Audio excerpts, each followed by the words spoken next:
গত দুদিন আগে সবাই জিজ্ঞাসা করছিল, আমি বলেছিলাম হসপিটালে যাচ্ছি, তো সবাই বলেছিল কি হয়েছে কি হয়েছে। এই দেখো আমার একটু চোখের প্রবলেম হচ্ছে, সেই জন্য গেছিলাম ডক্টর দেখাতে আর মানে চেক আপ করাতে যে চোখের কোনো প্রবলেম হচ্ছে, কারণ চোখ দিয়ে জল পড়ছিল আর চুলকাচ্ছিল, আরও মানে একটু ঝাপসা ঝাপসা ব্যাপার আছে। তো আমাকে ডক্টরবাবু বলেই দিয়েছেন যে আমার রাত জাগার পরিমাণটা একটু বেশি হয়ে গেছে, তাই জন্য আমার এরকম অবস্থা হয়েছে। একটু দূরের দেখা টেকা একটু ঝাপসা ঝাপসা দেখছি। আর অতিরিক্ত মানে রাত জাগলে নাকি এরকম হয়। আর আমরা তো কোনোদিনও 3টে বছর বিয়ে হয়েছে, একটা রাতও ঠিক করে ঘুমাতে পারি না। আর তাই আমার সাথে গেছিলো আমার মা, তাই মাও মায়ের চোখটাও একবার চেক আপ করিয়ে নিল।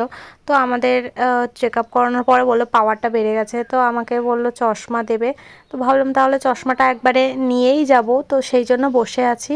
কিন্তু এই দিন তো দেবে না, ওখানে চশমা অর্ডার দিতে হয়, তারপরে নেক্সট দিন দেয়। আর এখানে আমি চশমাটা পছন্দ করছিলাম, এই দেখো একটা চশমা, এই দেখো একটা, কোনটা আমাকে মানাচ্ছে বলো তো, এখান থেকে একটা নেব। নেক্সট দিন আমাদের আবার যেতে বলেছে চশমা আনার জন্য, আর নেক্সট দিন আমরা চশমা আনতেই গেছিলাম আবার।